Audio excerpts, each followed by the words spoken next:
First, let's talk about what's hot now.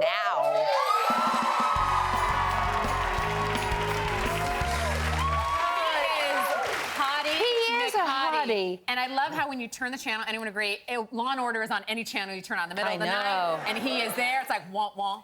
Doesn't he remind you of John Hamm, too? Don't they have a lot of similarities? Yes. A lot of people don't know he's actually a pilot. I did a piece on him. As if he wasn't already sexy. Yeah, right. He flew me to Arizona for a piece I was doing for Entertainment Tonight, and I mean, who knew he was a pilot? And a very good pilot. And a very good pilot. What do you mean, who knew? You got on a plane not knowing he was a pilot?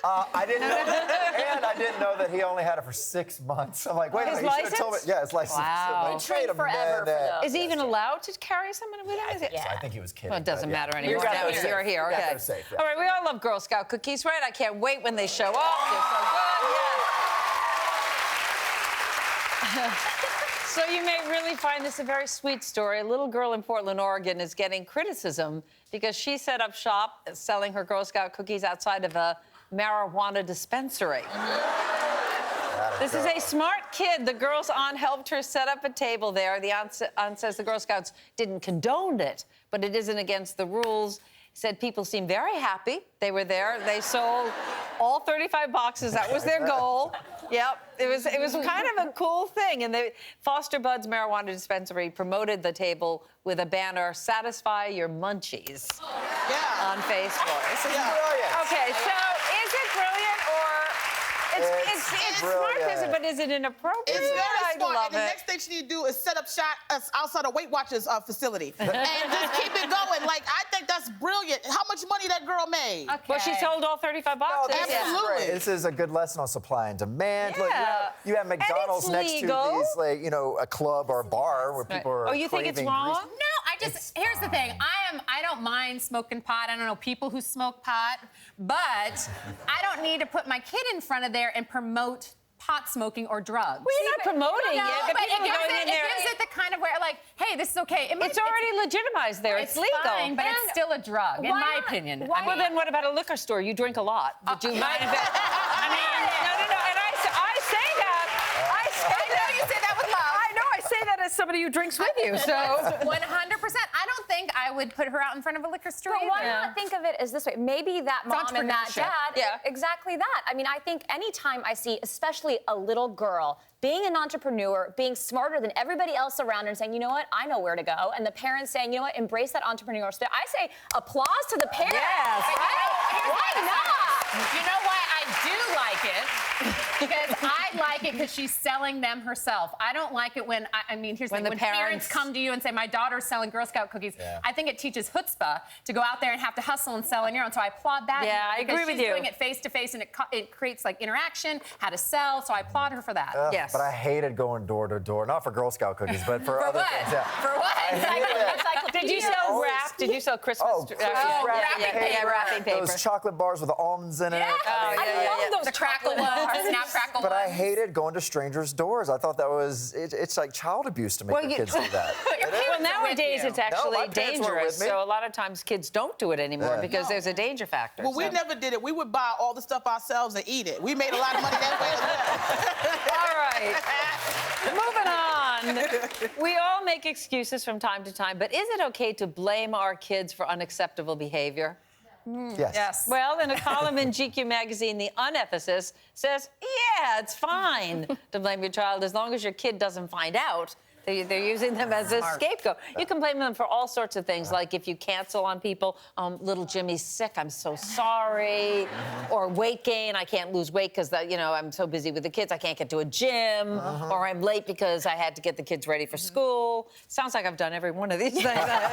Megan, I'm looking at you. This is the best thing when you have kids. You use them for everything. Like, can't come in today. My kids are a little under the weather. When we're not, it gives you an out. But the hard part is when someone does it to you.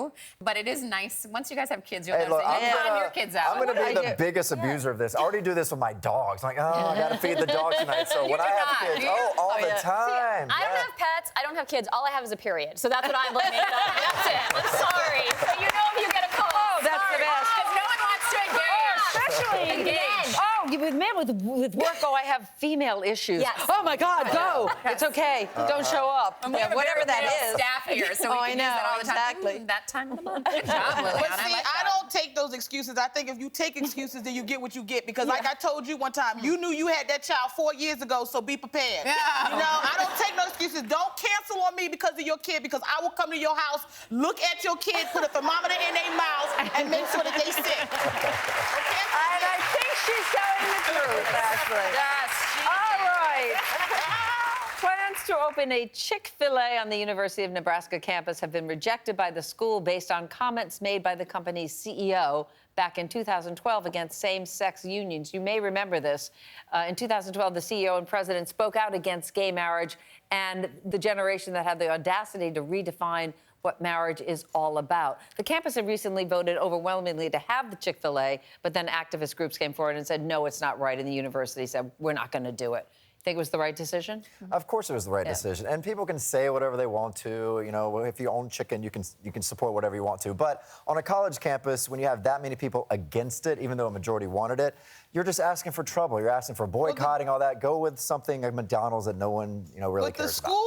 But the school wanted it. The activists came in and said that they didn't want to do it. My thing is this. I've had Chick-fil-A and they delicious. If they brought back slavery, I would still eat it. Okay? I'm just keeping it real. I mean, No, you would not. You would Hey, not. you know what? And I already talked to the NAACP about that. I'm telling you, it's really good. I'm You so would not sorry. go back. I'm so sorry. Okay, You are a 13 years liar. The sequel. You are a liar. I'm telling you, it's good. What is so great about this stuff? It's so good. It's the waffle fries. It's the dipping sauces that are so The good. bun. I don't know, but did the kids? Okay, the kids voted it onto the campus, Yeah. and then Yeah, the majority kids voted wanted it, off. and then certain groups said, no, this is not right. Remember what this man said, what this company stands for. I also think that's, first of all, for a university, I think that's really important. I think it's important for young kids to know that their voice matters, that the actions they take matter, and especially in an election year, I think it's so important that little victories like this on campus happen so that these kids get motivated and say, hey, I can really make a difference. My voice makes a difference. Yeah. So I think it speaks to a much larger issue. You know? Okay. It gets them involved. Yeah. In a positive way.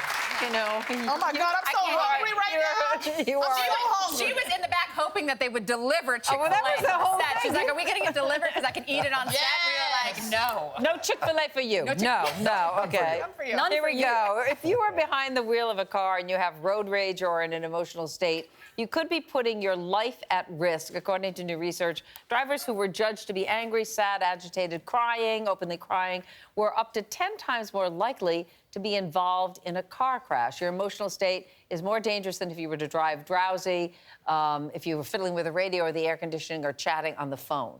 So what kind you should be paying attention to terrible this at this. because Well, I'm not crying as I drive. No, but Who's you crying? said you have a history. I've cried driving. As you're Absolutely. Listen to a song and get emotional yeah. and rageful. Oh, in a that just fight. sounds dangerous. Or maybe you just had a breakup and you left. Yeah. or Well, don't be You got driving after a fired? breakup. That's what I'm saying. I have your normal road rage. It's if someone cuts me off or just so slow or they can't drive, they have a map in front of their face as they're driving. What I do you get do? mad because they're endangering everyone else. So what do you do that's I so will normal? get behind them and just honk. I'll just lay on the horn the You're whole such an Nobody's gonna think he's an because then they're gonna turn around and be like, "That's Lance Bass!" Like, no one's gonna be mad at you. But we asked you. Us, yes. We said, are you a defensive driver? You're like, no, I'm totally I'm offensive. offensive, for So you sure. drive fast and like I'm a bleeding out. fast driver, like on but Sunset. I'm a very Do safe you have a convertible? fast Are you that driver. guy too? No, I don't have a okay. I was convertible. like I have a big picturing SUV, imagery. just in case. But you've changed the way you drive, I haven't do. you? Yeah. I put in my head, usually slow drivers always would make me mad, especially living in Los Angeles. You need to just get to places. And you have those tourists that are driving so slow. And now I tell myself, if I'm behind a real slow driver, they have a sick baby or a sick puppy on board, and I just put that in my head. just assume that, yeah. And It's I all gonna forgive come them back. immediately. It's all gonna come back. I can see I'm when you go back better to now. LA. I'm better. Because you're in New York. No one's gonna care. Lance is behind the wheel. Yeah. Speaking of driving, have any of you used that map app called Waze? Do you know that app Waze? Yeah. The best. Well, you now have the option to have Morgan Freeman's voice give you directions. That's one of the options on Waves, yeah. Or you could go, if you don't want Morgan, which is, I mean, would be the best. Arnold Schwarzenegger is also a voice option if you'd like that. I'll be Bob. Yeah, that would scare me a little bit. Do you like the idea? I can't understand him. That's what Lily and I are both. I know. You're gonna go right? Yeah. It's right. What? Right? What? Right, left. You This love is great. it. Yeah. I've used this app since it came out, and it really has saved my life. And it really does get you there to the minute. It says, even though you're cursing, like, why do I take a left there? Oh, that's why I should take a left there. It's smarter. But I've had Which one do you use? Okay, so there's either Terry Crews, which I love using his voice on mine, but then they have a boy band one. They have the voice of boy band. So it goes like, turn left. And then it'll be like, you have reached a destination. Recalculating. There's all kinds of like, really good boy band ones. You are the best. You guys should have done it. You should do it. Waze, call me Waze. Instead of calling it Waze, it's an app called In Sync, and you guys should all voice. Right? And who do I want today? Do I want Last? Do I want Justin? Do I want Joey? It does make driving so much better. Waze should have like a voting app where they give you like 3 or 4 voices that you can vote from and then have that person direct your way. I don't like somebody talking to me. I still use the one that comes with a car. That one, Waze is so much better because it does traffic to the real time. That GPS does not. It's telling you it is life-changing. It is. But I get there using it. Yeah, but it gets you there faster. Oh, yeah, because we have to be faster. Lance has to be fast. Okay. Yeah.